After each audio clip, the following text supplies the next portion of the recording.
On this week's episode of Ride the Lightning, the Tesla unofficial podcast, Tesla rolls out a fleet-wide 1-month free FSD Beta trial in an effort to show everyone how good version 12 is. Plus, another fun new bit of information about the forthcoming Model 3 Ludicrous. Tesla is reportedly considering getting into the van business with Italy, and more.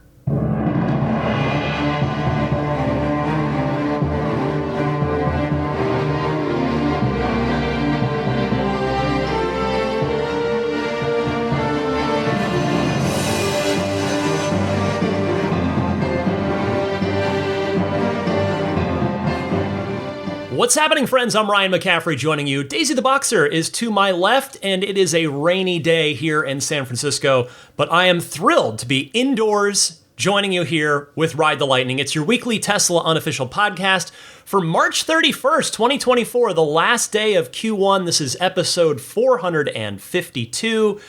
So, what does the last day of the quarter mean? It means on next week's podcast, I will report and analyze the production and delivery numbers, and we will find out exactly where it lands. As I've been talking about on the last few episodes here running up to the end of the quarter, it seems like, based on all the demand levers that Tesla's been pulling, including, by the way, you may have noticed on YouTube, advertisements. I've been getting a lot of YouTube pre-roll ads lately of Model Y commercials, which is very interesting to see. So, will the delivery numbers be a little softer than recent quarters, either quarter over quarter or year on year? We will find out on next week's episode. So, I thought this would be a good topic for this week's Patreon poll, since this week was, of course, the 11th hour of Q1. So, I wanted to ask for all of your Q1 delivery number predictions, and we'll see where everybody lands when we get those numbers next week. So the poll question this week, which a reminder, you can vote every week at my Patreon page, which is found at patreon.com/Tesla podcast. In the case of the poll, it's open to everyone. It's totally free. You don't have to be supporting me. You don't have to be backing me on Patreon. Anybody can come in and vote. Just drop by anytime during the week. The poll questions usually go up on Tuesday nights, typically. And this week's poll question, again, was simply, how many vehicle deliveries do you think Tesla will make in Q1? I broke it down into 25,000 car increments. 37% of you think it's going to land in the 426,000 to 450,000 range. Now, for context, which I did put in the poll description text here, last quarter, which was, of course, Q4 2023, historically the busiest quarter of the year, Q4, 484,000 deliveries. And then I also included the year-over-year number, so Q1 of 2023 was 422,000 deliveries. So 37% of you thought that Tesla would beat last year's Q1 figure by a little bit. 32%, fairly close, 32% of you thought it would be in that same range, 400,000 to 425,000. 18% of you went up to the 451 to 475,000 range. 8% of you thought 476,000 to 500,000. And an optimistic 3% of you thought it would be over 500,000 deliveries for Q1. So we will find out next week. Marston commenting on this poll saying, feeling optimistic. I'm guessing Marston voted in the either 476,000 to 500K vote on the poll there, or maybe even that over 500K figure. All right, let's get going with some warm-ups here for this week. In fact, this actually is the main story. I'm going to start right here. Tesla is going to make a very concerted effort to raise awareness of the progress of the FSD Beta for customers. How concerted of an effort? Well, for starters, and depending on when you're listening to this, you may have already seen this pop into your car, Tesla will be enabling a 1-month free FSD trial on every FSD-capable car any minute now. Again, if it hasn't already happened by the time you hear this.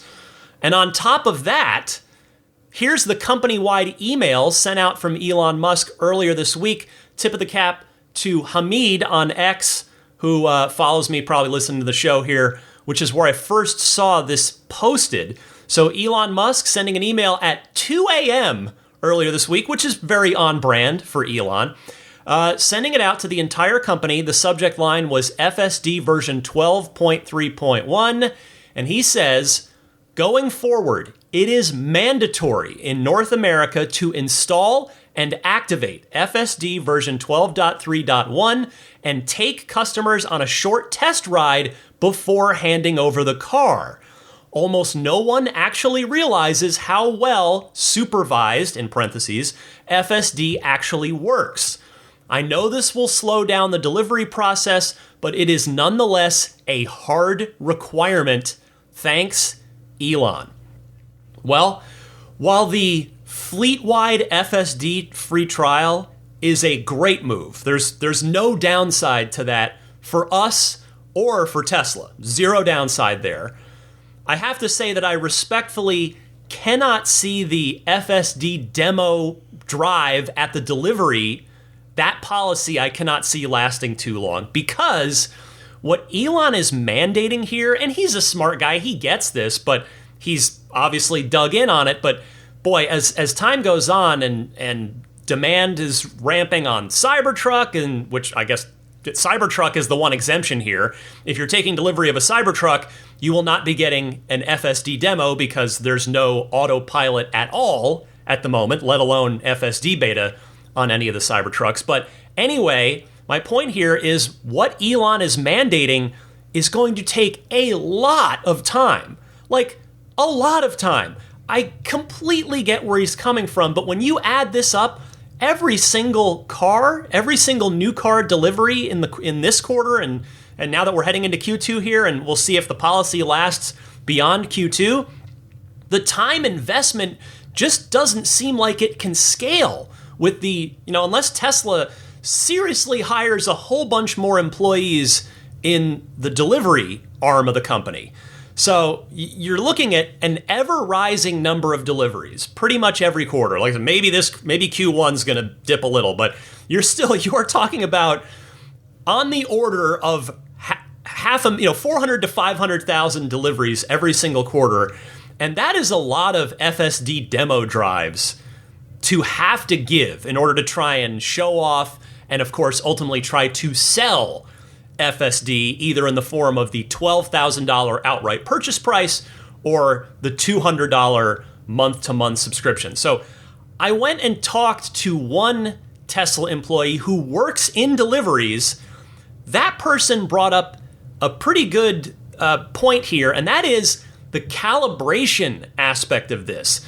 Now, when you read Elon's email, he specifically says, install and activate it and take customers on a short test ride before taking over the car. But what the employee I talked to said was that they're going to have to use test drive cars for this, because the cars, when you take delivery, there's usually a few miles on them for validation or transport or both, whatever the case is. But the cars have to calibrate the cameras when you first get them, which takes some miles to do. And so they're not going to do that with every single customer car. It makes sense that they're going to use the test drive cars, but there are only so many of those. I suppose the easiest solve there would be to pull a few more off the assembly line and have a few more test drive cars at each delivery center. But it's still a large logistical challenge here. It feels like a really tough bottleneck to solve for. Again, I love the idea of this. I'm curious how it's going to play out in practice. But still, again, I love the idea behind it. I have been lucky enough to be in the FSD beta program for, almost, actually about 2.5 years now. It's coming up on it. In about another month, I'll hit the 2.5 year mark. And it really has come a long way. I don't think you could argue that at all. Anybody that's been in the program for as long as I have, whether you think it's good or not now, or whether you like using it or not now, it's come a long, long way. It's pretty impressive now. Now, it still does weird stuff. It's still far from perfect. In fact, I've seen a couple of regressive behaviors on version 12 compared to version 11, but it's all neural nets now. It's theoretically supposed to learn. So hopefully it's going to not just fix those regressions that I've observed, but also advance past them. But it is worth showing off to customers that might not otherwise think twice about it because of the sticker shock. $12,000. Now, one bit of constructive feedback that I would give to Tesla is to show the $200 monthly price on the Tesla Design Studio, because as it currently stands, they only show the $12,000. There's not they don't show at all that there's a $200 a month monthly option. I'm on the Design Studio now just to make sure that I'm not missing it. And there it is, enhanced autopilot, $6,000, full self-driving capability, $12,000, and there is just nothing there about a $200 monthly option. So I think Tesla would be doing themselves and their customers a favor by showing that right on the Design Studio page. But anyway, I'll be curious to see if we hear about this from Tesla, not on the next earning call, but probably on the one after that, to hear about. I hope an analyst or upvoted retail shareholder question asks this. Have you seen, how much of an uptick, what is the feedback you have seen from customers with this new FSD demo drive policy? Because, there's plenty of you out there as well that aren't willing to pay $12,000 for it, and maybe the $200 a month option doesn't quite make sense for you either. So I'm going to be curious to hear from all of you who've maybe been curious about FSD but been chased away by the price. How do you like this trial version that should be just hitting your car now? I'll be curious to hear from you. Now, as I said, my personal opinion here, even with this free trial, I still maintain, purely my opinion, nobody else's, it's not worth $12,000. As much as it has improved, $12K is still just a ton of money. Now, if they were to offer and this, I got to give credit to Lawton from Chicago. He's a very generous Patreon backer. We were doing our monthly Patreon one-on-one call together just last night. And he said, because he doesn't have it on his current car, he had it on a previous Model Y. That car was unfortunately totaled. The Model Y kept him and his daughter safe, and that's amazing. But the car he's got now, he doesn't have it. And so he was saying that, well, if they were to offer the free trial and a discount to buy it at the end of that trial, he would consider it. And I think that would be a wise move on Tesla's part. But there's currently no sign of that. But then again, Tesla, they're a very fluid company, and that could change. I think, as I've said, for me, $10,000 is definitely the highest I'd go. And even then, I'd be like, I don't know. $8,000 I would do, because $8,000 is what I paid for it on my Model 3. Back then, in 2018, it was $5,000 for enhanced autopilot and then another $3,000 for the FSD add-on. The pricing structure was different, but in the end, I paid $8,000. So we'll see. We'll see what happens. With Cybertruck, my plan to buy that in about a year from now, once general production starts, I would consider enhanced autopilot at $6,000, but only if the enhanced autopilot stack is using the FSD stack. And can anybody out there that has enhanced autopilot today, not FSD, if you have enhanced autopilot, can you just drop me a quick email maybe, or Instagram direct message, and let me know, does enhanced autopilot use the old highway stack, or does it use the FSD stack? I would love to know the answer to that. Anyhow, that is the big new initiative, straight from the top, straight from Elon, handed down to the Tesla team this week. Now, how about a little? We'll chase that meal with a little reverse course here. We're going to go back and do an appetizer. We have another leak about the Model 3 Ludicrous. A video was posted of the car's menu. Someone was sitting in a Model 3 Ludicrous, just poking around its menus. And when that's on video, you can go frame by frame and look at it and see everything that's on those menus. Unfortunately, somebody's probably going to be in serious trouble for either posting this video or not properly securing the car, allowing somebody else to get a video. I don't know what the circumstances of it are, but the point is that a video of the Model 3 Ludicrous's menus popped up on social media this past week, and it shows a couple of very interesting little things. They're little things, but again, I've taken a great interest in this car. I know a number of you are very curious about it as well, because it's going to be a noticeable upgrade. And now this week's new little bit of information here is further evidence of that. So, number one, we learned that it has 3 drive modes versus the 2 that my car has, my Model 3 Performance. It has chill and sport, as my car does, but it's also got insane mode. Insane mode has not been seen in a Tesla since the Model S, P85D, and P90D. I guess the P100D had it too. I think it might have been Ludicrous Plus in the P100D. Anyhow, it's been a while. It's been a few years since any Tesla has had insane mode in it. And so that right there alone says, well, that means that this car is definitely going to be quicker from 0 to 60 than the old Model 3 Performance. There's no question, because if it were a couple tenths quicker, they probably would not put an entire separate third drive mode and call it insane mode in there. I'm saying now, I'm going to go with the floor, the worst case scenario in terms of 0 to 60 for the Model 3 Ludicrous, 2.8 seconds. That's where I'm setting the floor. And I'm setting the ceiling at 2.6 seconds. I don't think it's going to fall below that, because 2.5, you're basically at Model X Plaid level. But 2.6 I could see. I think it's going to be in the 2.6 to 2.8 range. And gosh, I can't wait to find out what it's actually going to be. I really can't.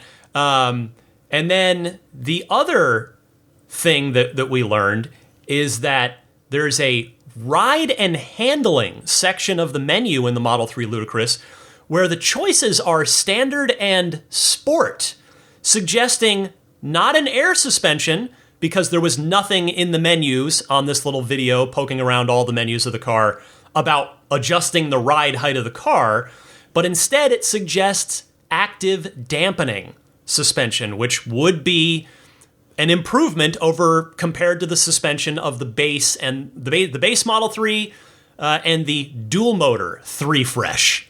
I'm going with it. See, I'm going to just continue to normalize 3 Fresh. We're going to roll with it for a while until the car has just been out for so long that that it's just the Model 3 again.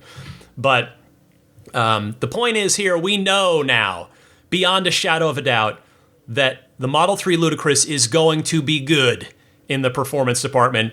It's just a matter of what the final numbers are now. What's the 0 to 60? What's the quarter mile time?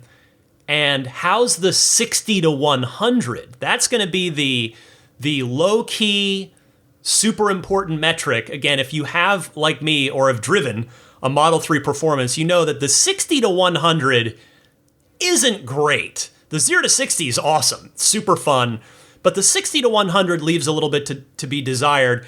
And if you ever have the glorious opportunity to drive or even just be a passenger in a Model S Plaid or a Model X Plaid, you know that the 60 to 100 is bonkers. Like the Plaids just keep pulling from 0 all the way up well past 100 miles per hour, well into straight to jail, I'm so sorry, officer kind of territory. And I'm hoping that the Model 3 Ludicrous, even with only 2 motors, will have a marked improvement in the 60 to 100 mile per hour department. Next up, let's keep things fun and let's talk a little Cybertruck. Specifically, the addition of 6 new color change paint protection film wraps that you can get for your truck from Tesla Service. I saw this story on Drive Tesla Canada, who writes, according to an update to the Tesla shop over the weekend, the new additions include forest green, satin crimson red, iridescent purple, tactical green, satin dark gray, and copper tinted clear. These join the existing options of satin rose gold, satin abyss blue, slip gray, satin stealth black, and satin ceramic white. I went and took a look at these on shop.tesla.com, which I encourage you to do so as well. And certainly looking at renders of them on a computer screen against a not real car, it's a render of the truck, is far different than seeing it in person, but it at least gives you some idea of the colors. And as I have said, because of my unique history with the only other production stainless steel bodied car ever to be made, you just couldn't pay me to wrap my Cybertruck in anything, let alone me pay $6,500, which is what these 6 new wraps all cost, to wrap my Cybertruck. But that's just me. It's so far what has become clear in these first couple of thousand Cybertruck deliveries is that a lot of owners do want to personalize their truck or wrap it to not have to deal with the fingerprint problem or both. And hey, that's super cool. It's been really fun already to see some of the fun, unique wraps that people have done with the Cybertruck. I'm not knocking it. I'm just saying it's not for me, but it's been fun to see them, to see these fun colors and wraps out there. And these new colors should be great to see. Out of the 6, I totally subjectively think that tactical green that one should look really neat because, and this is my day job, my video gamer side coming in here, Halo fans know what I'm talking about. It'll look like a warthog, and that'll be kind of cool. So that's the one I'd like to see, is the tactical green. Anyhow, the last point I wanted to make on this is, I already told you the price. So yeah, $6,500 for all 6 of the new ones. By the way, the iridescent purple, that could be a really unique one too. I'll look forward to seeing that on the road. Okay, before I get to the rest of this week's Tesla news, I want to mention here that I hope all of you who are kindly and generously backing my podcasting efforts here on my Patreon page, which you can find again at patreon.com/Tesla podcast. This week's lightning round, I hope you enjoyed it. It was ranking Tesla's craziest non-vehicle products. So everything from the Tesla surfboard, yes, there was a Tesla surfboard back in the day, to the Cyberquad for kids, to the Tesla tequila, all that stuff. I assembled a list and ranked them in order from my most favorite of those to my least favorite of those. So tried to have a little fun with that. If you're backing me on Patreon at the $10 per month tier or higher, that's the most popular tier, you can listen to that anytime. And if you're not currently backing me on Patreon, I would humbly and kindly ask that, well, perhaps at some point you'll consider taking a look at that Patreon page and considering a pledge. This podcast comes at you every single Sunday. You can go back all the way to 2015 and see that I've never missed a Sunday. So, I'm really committed to doing this and doing the best job I can each week. And my hope is that at some point you might see it in your heart to join me on patreon.com/Tesla podcast. Don't forget about the free 7-day trial on that $10 per month tier. So you can just log on and sign up and try it out without actually putting down any money.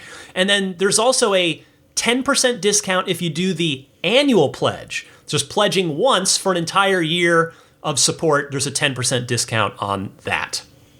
Let's continue here with this week's Tesla news. Tesla is working to integrate 5G capabilities into its cars and the Optimus robot. Another tip of the cap goes to Drive Tesla Canada, who writes, the company's move towards establishing a, quote, private 5G network infrastructure is evident from a recent job posting seeking a cellular systems integration engineer. This role is crucial for developing a 5G network that ensures a superior connectivity experience for Tesla's range of vehicles, as well as the Optimus robot within Tesla's premises. Lead staff engineer Pat Rulke shared the job posting on LinkedIn, calling for, quote, an ace engineer to spearhead this initiative and push the boundaries of what's possible with 5G, aiming for a future where Tesla products communicate seamlessly over private 5G networks. The LinkedIn job post reads, quote, "You got what it takes to bring vehicle and Optimus, with a parentheses exclamation mark, cellular connectivity to the next level? I am looking for an ace engineer to build a seamless private 5G service in between Tesla products and our private 5G infrastructure.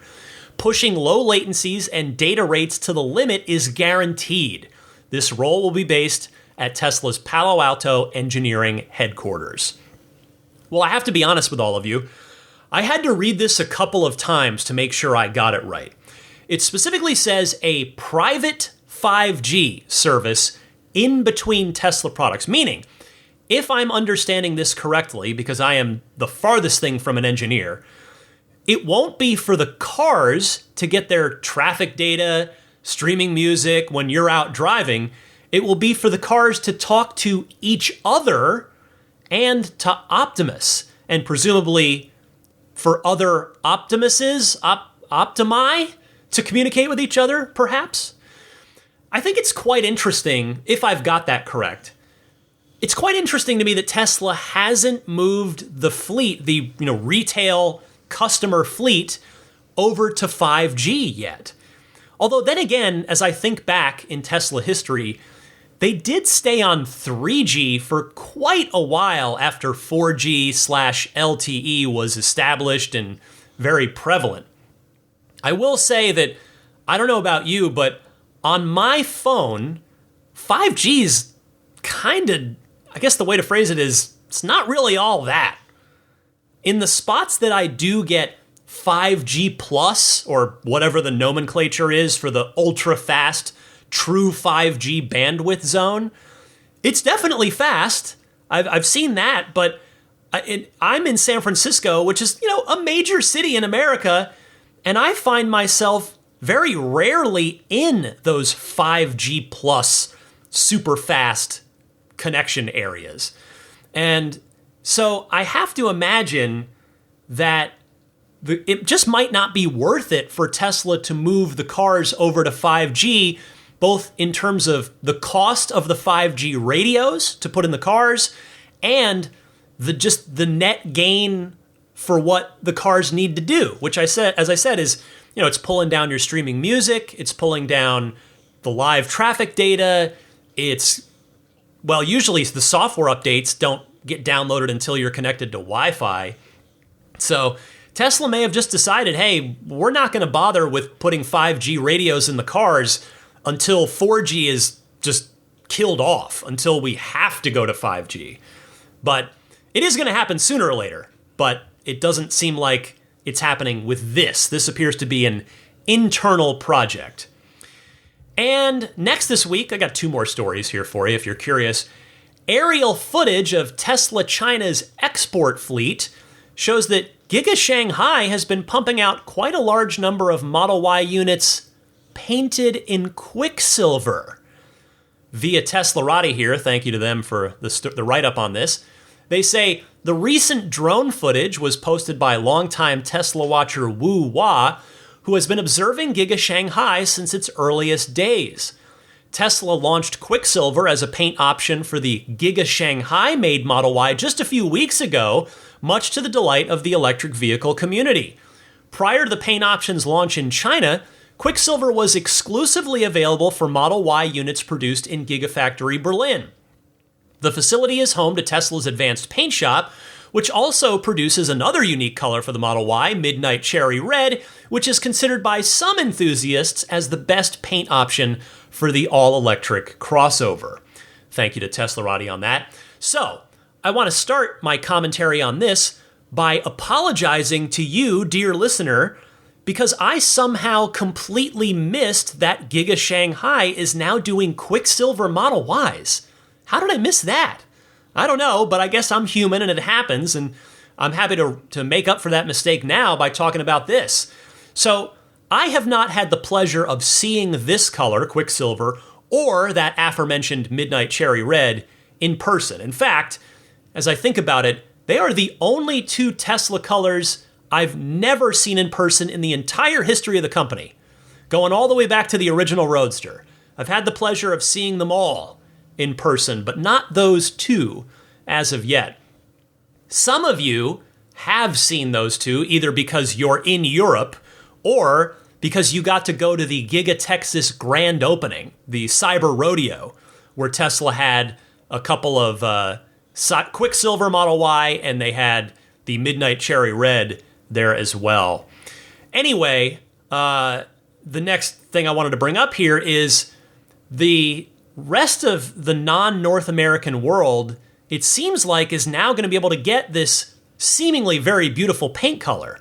Although, as I was taking my notes on this, I did click around on the Tesla Design Studio in different countries, and Australia, for instance, still shows Midnight Silver Metallic, not Quicksilver. So I wonder if that's going to change soon, or what the deal is going to be. But what's really fascinating to me about this story is that Shanghai's paint shop is apparently good enough to do the color. Because again, remember, we have been told by Elon repeatedly that Giga Berlin has the most advanced paint shop, and Giga Berlin is newer than Giga Shanghai. So it has the latest and greatest. And so did they upgrade Shanghai's paint shop? Did they just figure it out? I don't, find some other way to do it. I don't know, but I think it's pretty cool. Does this give me hope that Giga Texas, or dare I even say the Fremont factory, might be able to do Quicksilver as well? Gosh, I hope so. I mean, I will say that even if it is technically possible, I don't think it's likely that North America is going to see Quicksilver as an option. Now, the reason I say that is because in the countries that Giga Berlin serves in Europe, Quicksilver replaces Midnight Silver Metallic. And as we all know, Tesla just replaced Midnight Silver Metallic here in North America with the almost identical Stealth Gray. And I have to be honest here for a second. I mean, I'm always honest with you guys, but I've been seeing more and more Stealth Gray Teslas on the road. But even I, a certified crazy person when it comes to Tesla, because I'm obsessed with this stuff, as you all know, I can barely tell the difference between Midnight Silver Metallic and Stealth Gray. I mean, if they're side by side, it certainly makes it easier. Stealth Gray is a shade darker. But if you're just seeing a gray Tesla on the road, it's kind of like, is that Stealth Gray? I mean, I can cheat and look at the license plate, and if it's got brand new, just new car paper tags, then that's a cheat, because okay, that this car just came out of the factory, which means it's definitely Stealth Gray. But I'm telling you, I can barely tell a difference between the old Midnight Silver Metallic and the new Stealth Gray. And I have to say, it's probably, not that I think the color is bad, but it's probably it's the most disappointed that I've ever been with a new Tesla paint color. I mean, if you go back to when Quicksilver and Midnight Cherry Red were first revealed, and Ultra Red more recently than that, I was stoked for those three colors because Quicksilver just looked gorgeous and Midnight Cherry Red looked sublime, like kind of a little bit of purple in there to go with a, dark, like wine, Cabernet Sauvignon kind of, just a beautiful, like red wine kind of looking color. And Ultra Red, you all know how I feel about Ultra Red. I think it's number one on my list if I'm ranking all the Tesla colors, as I have done on the lightning round over on Patreon. Ultra Red's my number one. It is just spectacular. But Stealth Gray, it's a disappointment to me that it's not more different. It's not more unique. But anyway, my point here is that since Stealth Gray is brand new, I think it's very highly unlikely that we will see Quicksilver here in North America anytime soon, even if the domestic paint shops can technically do it. It would have to get added as a 6th color, I think, and I just don't see Tesla doing that. They are not one to add complexity where they don't need to. I'd love for it to happen, don't get me wrong, but I think Quicksilver here in the States seems unlikely. All right, the last news story. Oh no, I've got 2 more stories for you this week. So, the first of them is this. Italian officials have reportedly reached out to Tesla for potential truck and van production. Saw this one on Teslarati, who wrote, as noted in a recent report from Italian economic, political, financial newspaper Il Sole 24 Ore, industry sources have noted that in recent weeks, Mimit has deepened its talks with a possible new automotive producer. The report noted that the most serious contact so far is reportedly with Tesla. Discussions reportedly involve a potential Italy-based facility that would produce electric trucks or vans. The discussions have reportedly been ongoing since last summer. While neither Tesla nor its executives have confirmed any plans for Italy, this is not the first time that reports have emerged stating that country officials are attempting to secure an investment from the premier EV automaker. In late February alone, Italy Industry Minister Adolfo Urso noted that Rome had been in touch with Tesla for months. At the time, Urso also proved quite optimistic about the prospect of Italy attracting key automakers. Quote, "We're having positive feedback," he said. Well, to me, this story feels a little out of character for Tesla as we have historically known them, but we also know that Tesla is A, very difficult to predict, and what has been their MO in the past is not necessarily a predictor for what their MO will be in the future. And B, we know that Tesla has an extremely aggressive goal of building 20 million cars per year by 2030. And to do that, they're not only going to need more production facilities, they're going to need to build way more than just the 8 different models that are currently either in production or announced and scheduled to go into production in the next couple of years. Talking, of course, about S3 XY, Cybertruck, Tesla Semi, next-gen Tesla Roadster, and the Generation 3 car, the compact small SUV, compact SUV.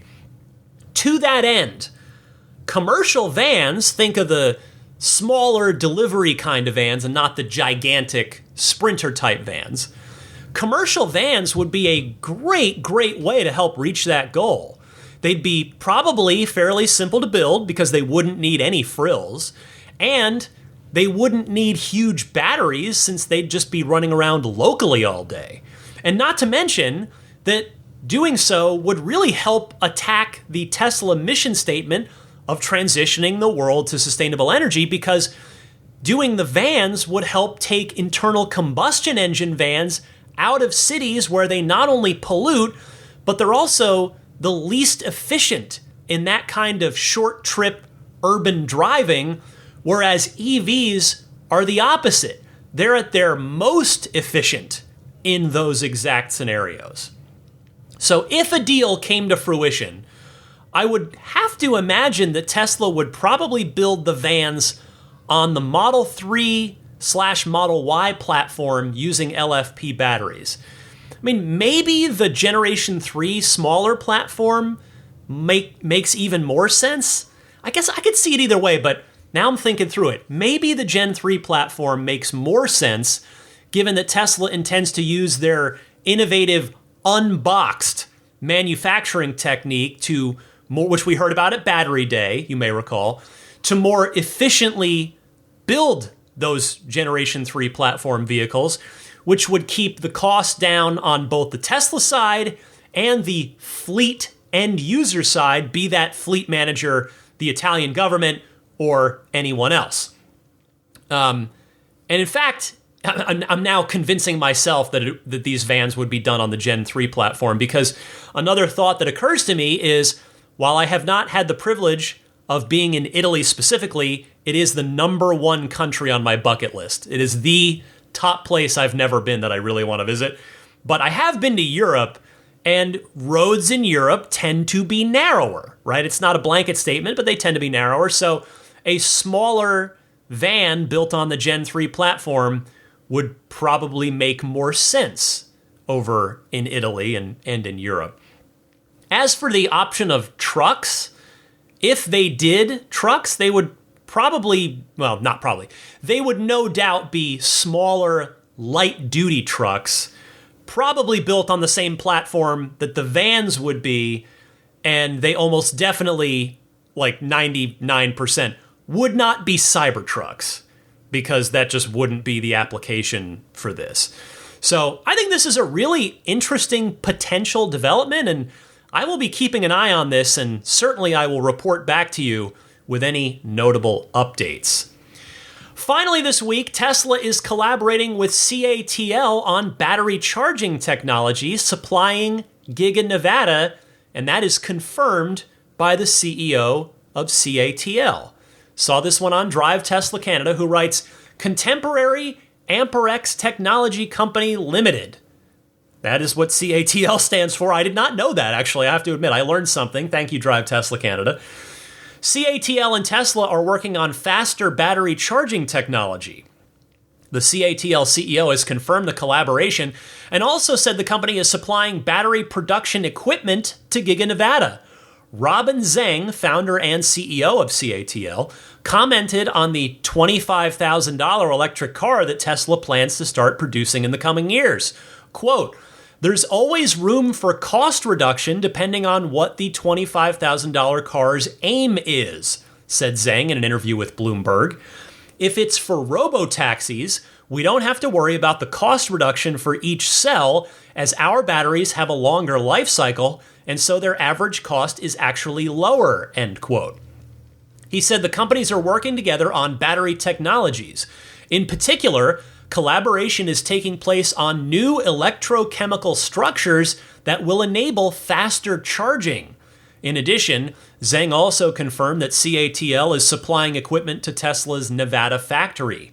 At the beginning of February, it became known that the Chinese giant would provide equipment to the factory of the Texas manufacturer for the production of Megapack.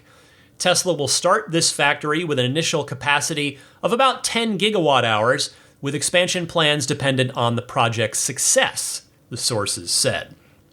Well, this could be big for Tesla. Big. CATL, I looked this up. They are the number one battery cell producer in the world for the past 5 years running. If you thought it was Tesla, it's not. It's CATL. So if the faster charging cells that they're hyping up pan out, and they're on the short list of companies that you'd probably believe when they said it, because there are a lot of companies out there that have made big battery claims, like, oh, we've invented a battery that charges instantly or goes for 1,000 miles on a and it's all lab stuff. I'm not saying it'll never happen, but it's a long way from reality, especially production reality. And CATL, they're a company that is actually walking the walk on this stuff. So if this is all going to happen, this could be huge, not just for Tesla, but for all EVs, and especially Tesla's Generation 3 car, projected to be $25,000-ish. I mean, what's one of the single biggest hurdles to getting somebody to adopt an electric vehicle? Cost is certainly, price is always the big one, but the Gen 3 car will solve that, right? It'll do that. But even with a low price point, what's another big hurdle? Refueling time. Oh, it takes too long to charge. I'm not going to buy it. It takes too.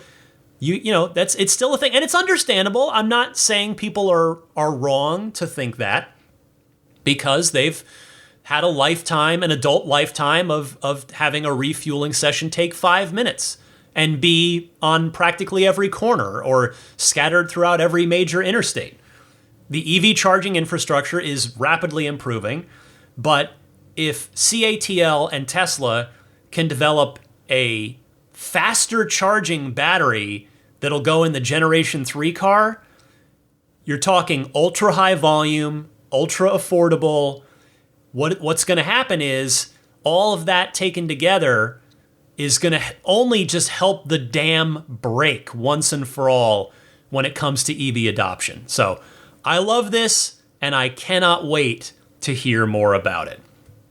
All right, that's everything I've got for you in the world of Tesla news this week.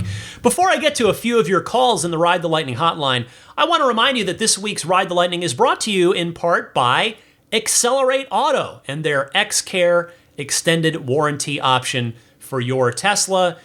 You can get any plan you like. If you want to do an extra couple years, extra 25,000 miles, you can do that.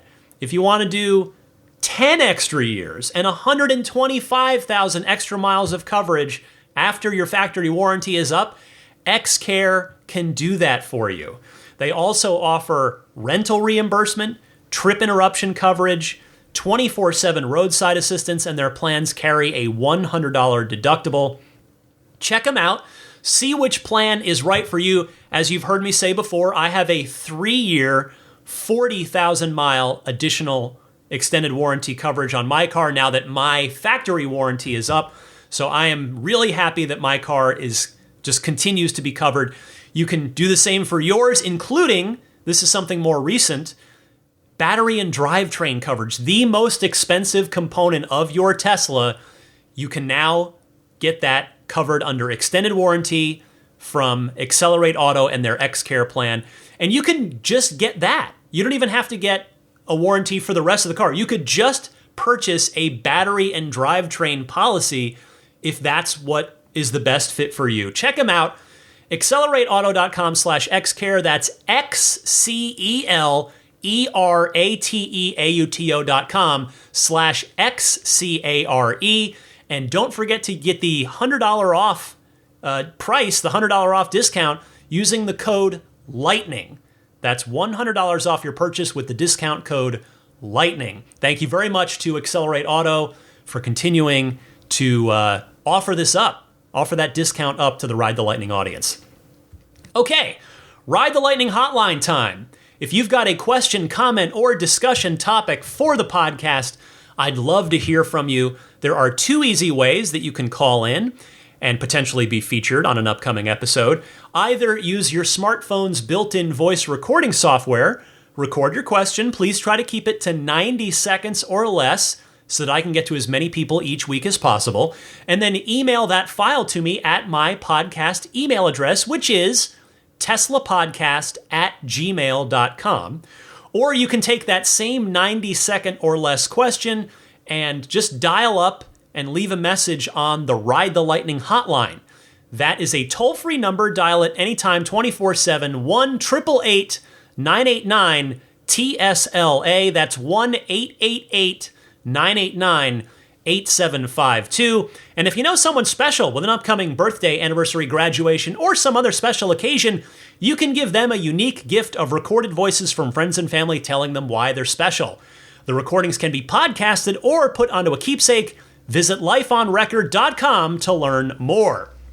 First up in the Ride the Lightning hotline this week is John from Denver responding to the caller and my subsequent ill-informed commentary, as I admitted at the time, about towing a trailer with some extra battery capacity attached to the trailer. So John, take it away.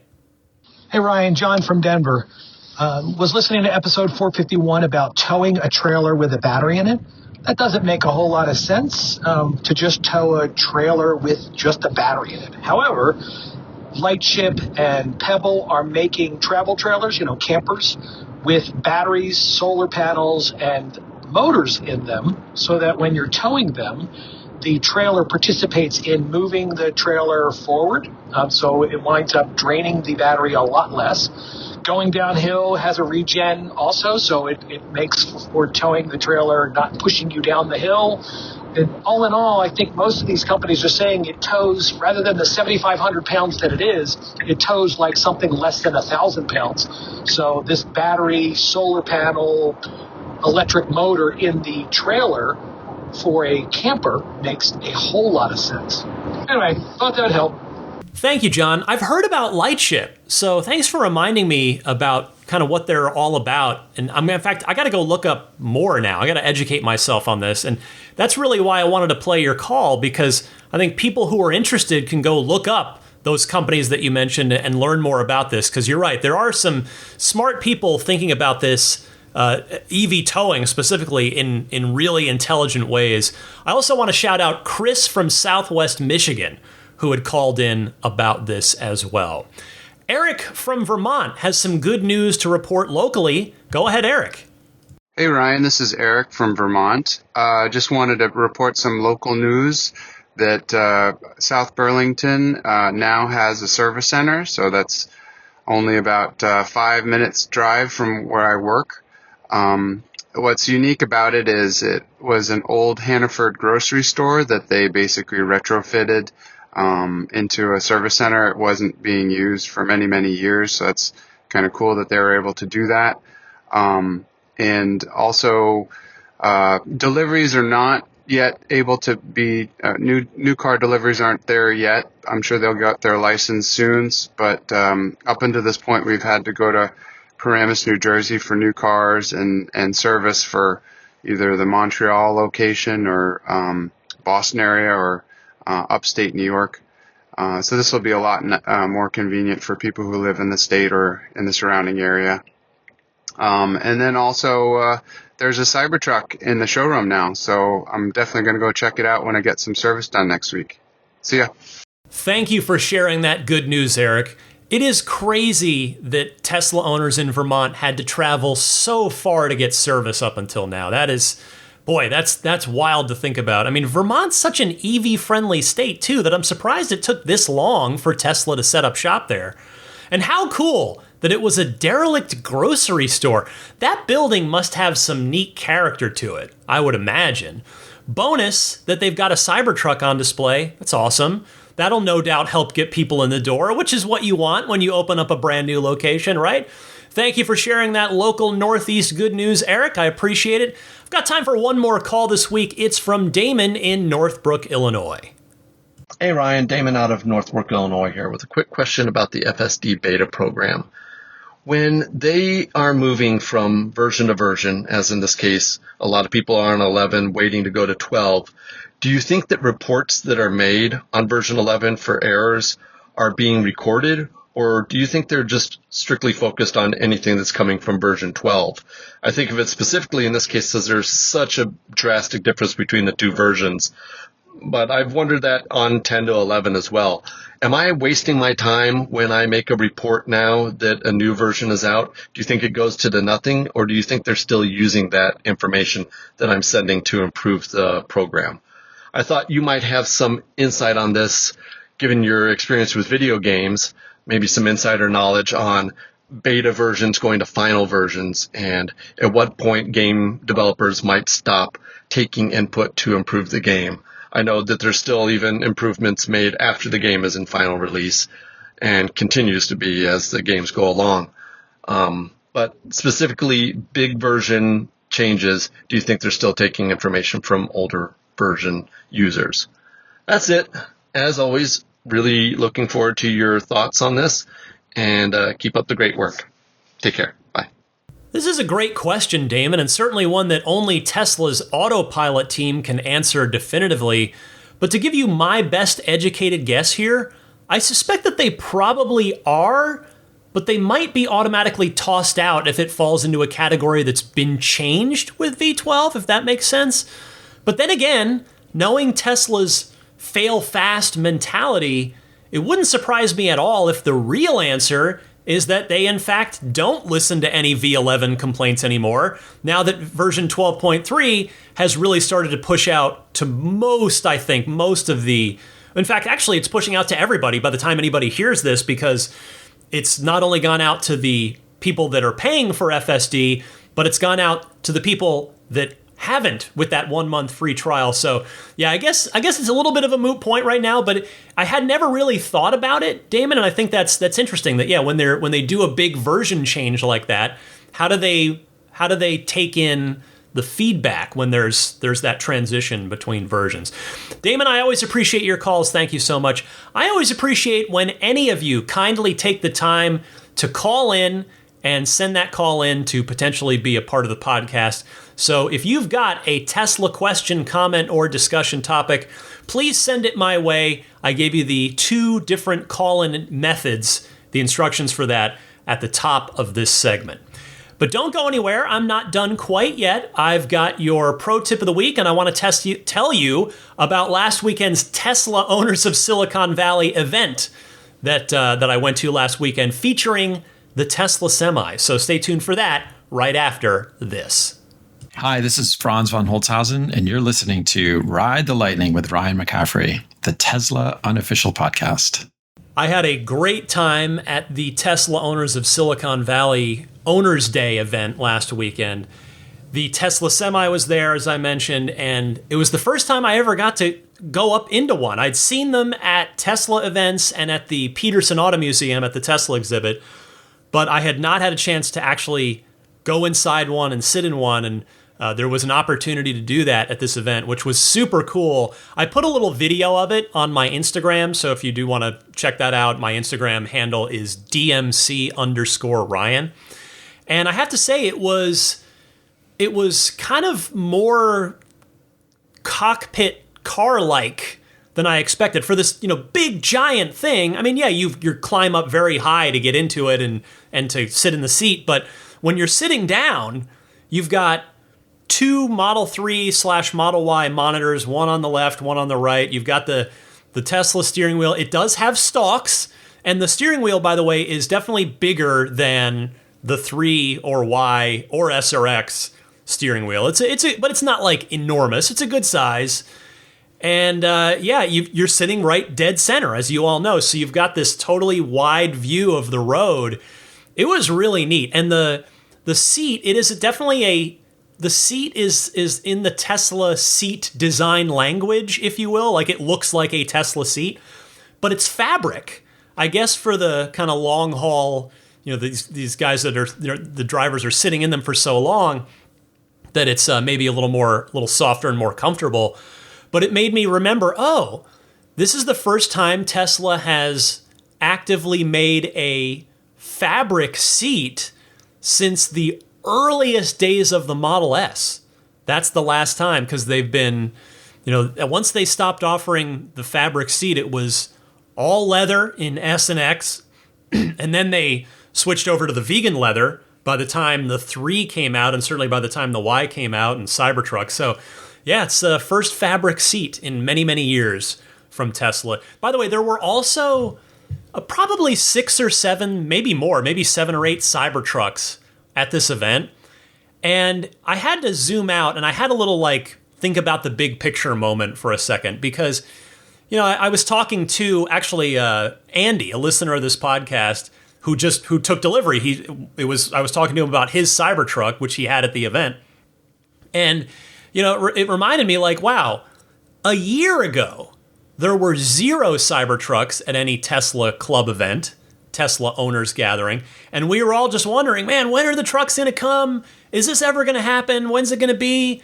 And now all of a sudden, there's 7 or 8 of them at an event, and they're going to be at every Tesla event until the end of time now. They're here and they're real.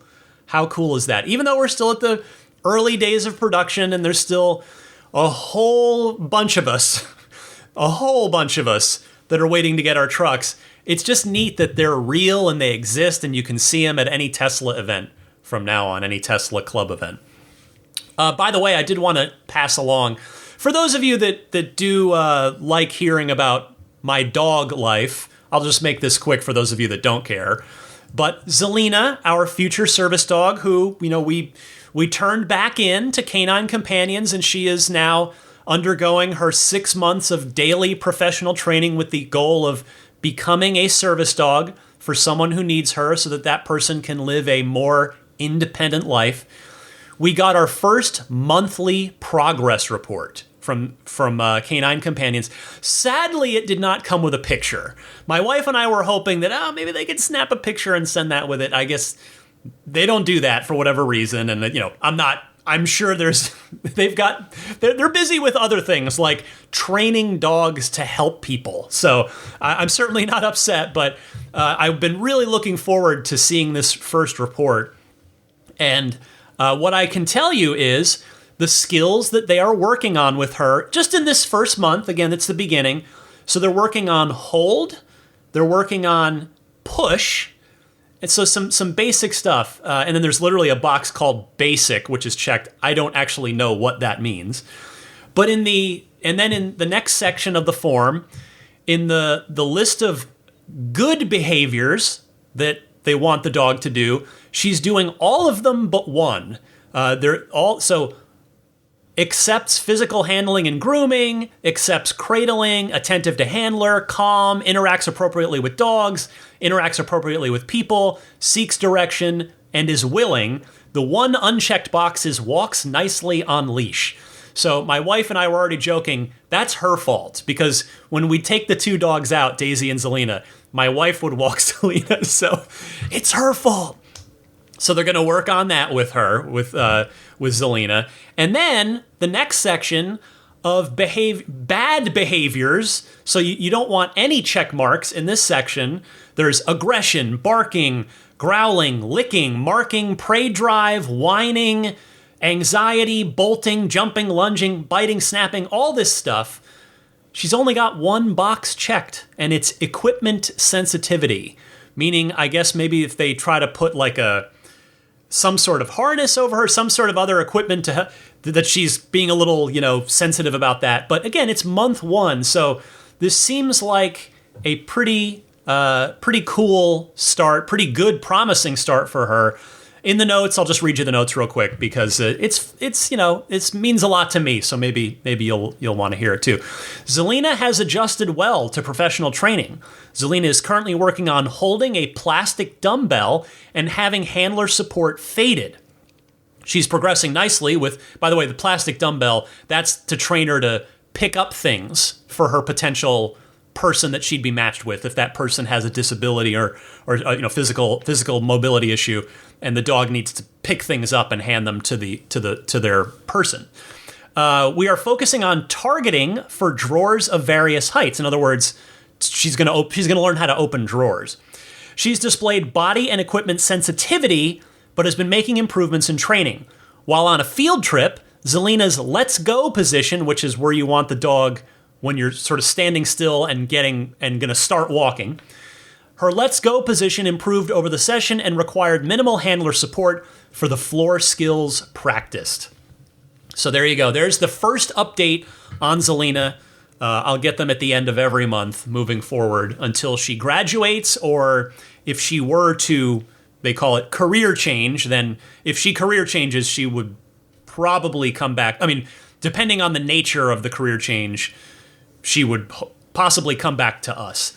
But she seems to be doing really well on the path to becoming a service dog so far, which tells me I, at least as a first-timer with this, I didn't screw everything up. I helped lay a decent foundation for this dog, which is really what the puppy raising is all about.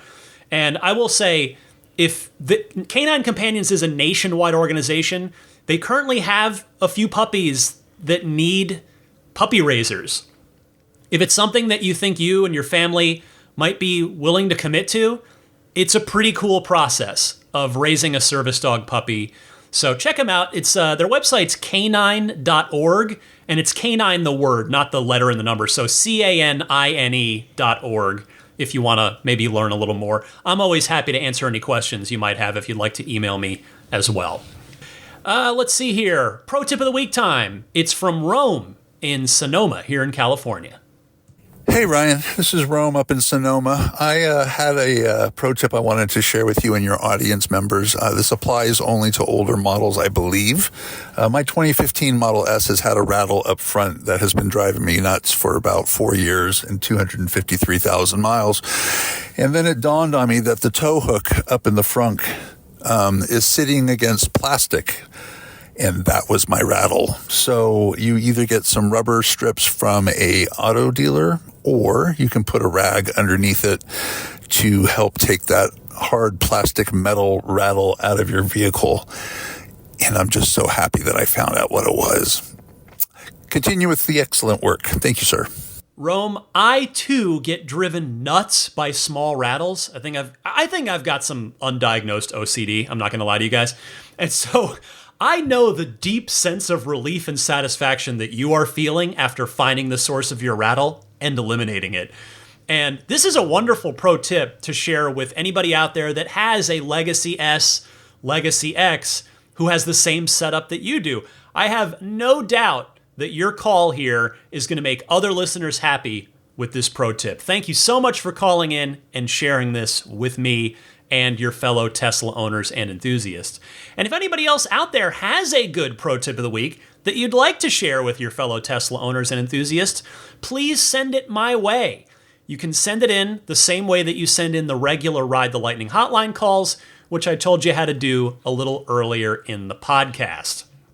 Before I get out of here, I want to mention some friends of Ride the Lightning that hopefully can be useful to you sooner or later. Starting with abstractocean.com, don't forget their 15% discount code off of first-time orders. That coupon code is RTL Podcast. All one word, no spaces, RTL Podcast. I'm actually just going to pop on to abstractocean.com real quick because I haven't done it in a little while. Let me take a look. Let's see if they've added anything to the Cybertruck. Oh, they've got a screen guard for that. So that's for your center screen, your 18.1-inch center screen. So that is now available. They've got, let's see, B and C pillar paint protection film strips. If you'd like to just cover that section over to help keep that from getting any scratches on it, including the camera housing as well. Let's see if there's any other Cybertruck stuff in here. Mostly, I'll admit, pretty generic, kind of just general accessory stuff. But let's move over to Model Y. Let's see what Abstract Ocean's got there. Ooh, Alcantara center console wrap for the newer generation. So to kind of cover that nice center console in an Alcantara material, that's really nice. I would not have thought of that. I really like that. That's $33, and it's got 4.5 stars is the rating there for all customer reviews. So that's cool. Full color animated center console LED light strips. Those look nice. What else? There's so much stuff. I don't want to drag this on for too long, but whichever Tesla you have, head on over to abstractocean.com. Click on whichever Tesla you own, and you'll see all the great aftermarket accessories that they've got for you. Anything that you like, throw it into your online shopping cart, and don't forget that discount code RTL Podcast when you get to checkout. The Snap Plate and newer Snap Plate Plus is available for 3YX and S at everyamp.com/RTL. And there's the discount code as well. Don't forget that coupon code RTL. And this is the front license plate bracket that I recommend if you either want or are legally required, or both, to have a front license plate on your car. It's paint safe, grill safe, radiator safe, autopilot safe. It's a clean, minimal design that looks really nice on the front of the car because you can barely see anything aside from the license plate itself. So I am a fan of this. I do recommend it. Get yours at everyamp.com/RTL and use the coupon code RTL for a discount. There's the Snap Plate and then the stronger Snap Plate Plus. BudgetSafeSolar.com. They are there for you. Keep them in mind if you're doing if you're considering solar for your home or business or both. They did a great job on my installation. I'm very happy with how it went. And don't forget that you can now get home battery storage, including the new Tesla Powerwall 3, as part of your solar installation. Should you elect, you don't have to, but it's awesome if you have that in your budget, because then you close the loop, right? You are producing your own clean solar energy, renewable energy by day. You are storing that energy in your home battery, your Powerwall, overnight, for the night. You're deploying that stored solar energy from your Powerwall in the evening when the sun is not out. So again, check them out, budgetsafesolar.com. I kindly ask that if you do proceed with a solar installation, please use the referral code RTL. Immaculate Reflections is a fantastically talented detailer here in the greater San Francisco Bay Area. I cannot recommend them enough. Check them out at irdetailing.com. And when you reach out, and if you're going to, if you do decide that you're going to do maybe some paint correction at Immaculate Reflections, maybe you're going to do some paint protection film on the front of the car or all the car, maybe you want to do ceramic coating to get that paint protected in terms of UV protection, you can mention, hey, Immaculate Reflections, or specifically Jeff. Jeff's the name of the owner there. Hi, Jeff. I'm a Ride the Lightning listener, and I'm looking forward to bringing my car to you to get whatever service it is you want to get. May I please have the Ride the Lightning listener discount? And Jeff will say to you, yes, absolutely. Thank you so much for reaching out after hearing about it on the podcast. So check him out, irdetailing.com. You can also see examples of Jeff's work on Yelp or Instagram. On Yelp, the address there is yelp.com/Immaculate Reflections. And on Instagram, his username is Immaculate_Reflections. I mentioned it near the top, but I would be humbled and grateful if you might take a look at my Patreon page and consider a pledge, consider supporting the podcast. That website again is patreon.com/Tesla Podcast. Patreon spelled Patreon. The show has always been, is, and will always be free, but I do continue to do it because I'm able to, because of your generous support. This is not my full-time gig. I'm grateful to get to do it in my spare time, in my free time, but it is your support that keeps this thing going. So the support tiers start at just $5 a month, and for that $5 a month, you will get early access to each week's episode. In fact, this week's episode was recorded slightly early, so the folks on Patreon will get it a little earlier than even they are used to. The $10 per month tier that I mentioned near the top of the show, that's the most popular one. With that one, you get, the perks all stack with the higher you go on the tiers. So for that $10 per month support, you get the early access to every episode, and you get access to all of those lightning round mini episodes that I do every week on Patreon. There are now 90 of them. So that's a good bit of extra content. And it's all pretty evergreen content too. It's not super timely the way that the week-to-week podcast is. So if you do want to join the Patreon, those 90 mini episodes that are, I would say on average 15 minutes a piece, sometimes they're 10, sometimes they're 20, but probably an average of about 15. So, do the math. That's quite a number of hours worth of extra content. But they're all pretty, just topics that you could listen to now, and they'd be hopefully just as enjoyable to listen to now as they were when I first recorded them and posted them on Patreon. If you are not already following this podcast on your favorite podcast service, I would kindly ask that you do that, because it means that you won't have to remember to go seek out each week's new episode.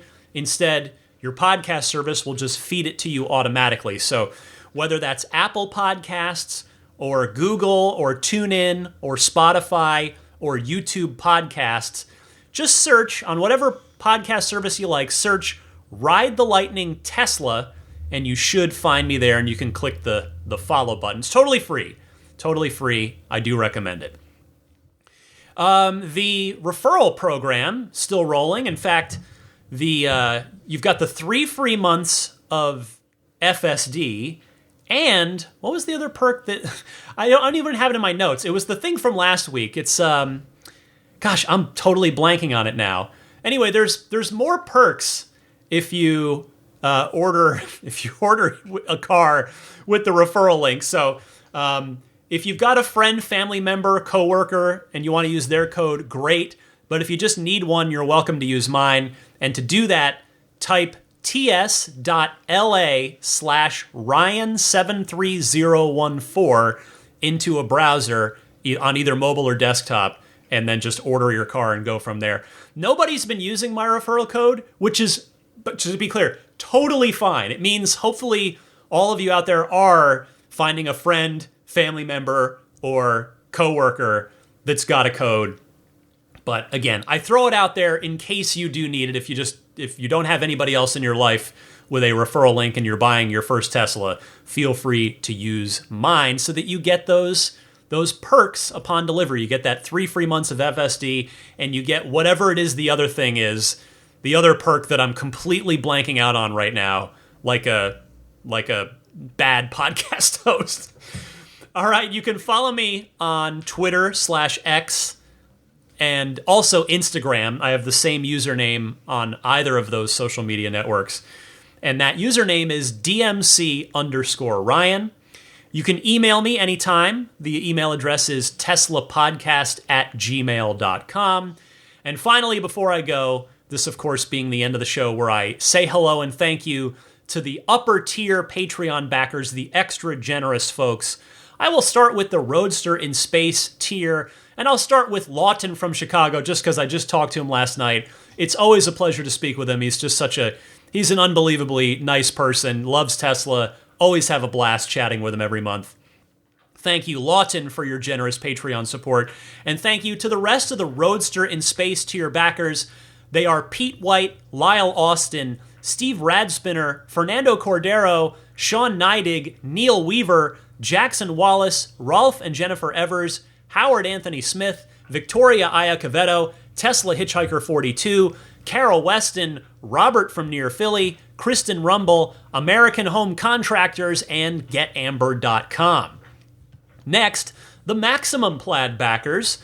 The next monthly Zoom hangout, the group hangout for everybody in that Maximum Plaid tier or higher, is coming up.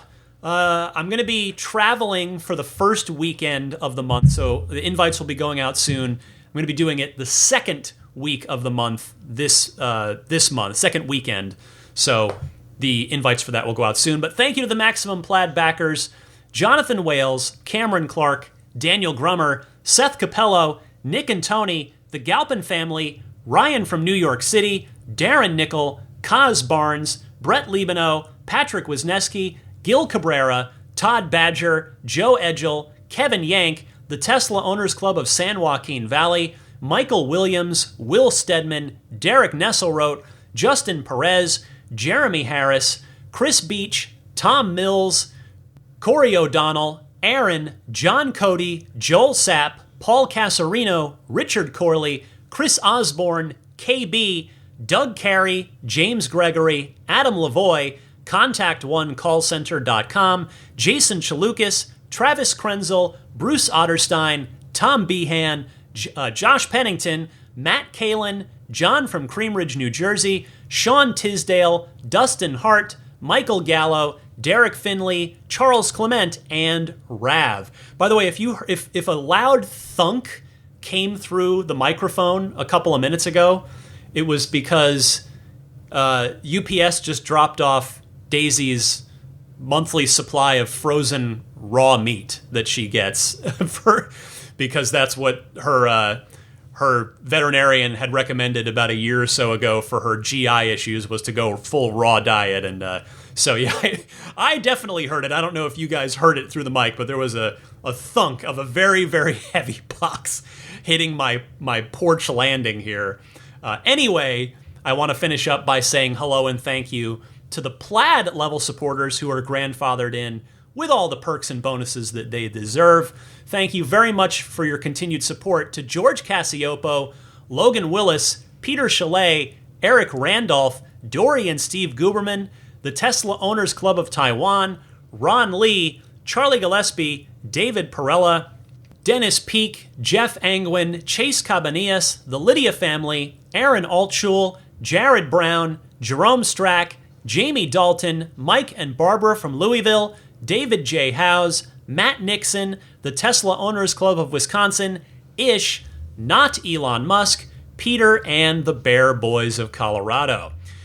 All right, that brings us to the end of Ride the Lightning episode 452. Oh, I wanted to mention this earlier when I was doing that Cybertruck story about the new wraps The YouTube car reviewer that I really enjoy, Doug DeMuro. Many of you may be familiar with him already because he's got 4-something million subscribers on YouTube. Yeah, he's definitely not an EV guy per se. He likes everything. He's got a couple of amazing classic exotic gasoline cars, but he's given. I think he's been tough but fair reviewing Teslas in the past. He was very hard on the Model X back in the day, but he gave the Model 3 Performance a great review. He gave the Model S Plaid was his highest score ever because he does what he calls a Doug score across a bunch of different categories that all get added up. He had the Plaid had his highest score ever for a little while till I believe it was the Rivian R1S beat it by a point. But he finally just reviewed a Cybertruck. He got his hands on one, did a full 40-minute review going through the ins and outs of the car and then driving it. Like me, he was blown away by steer-by-wire and said he now prefers it, which is exactly what I was saying, but he gave it one of his highest Doug scores ever. It's not the highest ever, but it was a pretty good score by Doug score standards. So if you're curious to check that out, you can just look up Doug DeMuro, DEMURO, on YouTube. I had a good time watching his review. That'll be it here. All done. For a napping Daisy the Boxer to my left, I'm Ryan McCaffrey. This was Ride the Lightning episode 452. I am so grateful to all of you for taking the time out of your week because, an hour and 15 or so minutes, which is roughly what each week's podcast is, sometimes a little more, that's a lot of time out of your week. So if you've made it this far, thank you so much for giving me your time and attention. That is not taken for granted. And with that, I'll say happy electric motoring, and I will see you back here next week.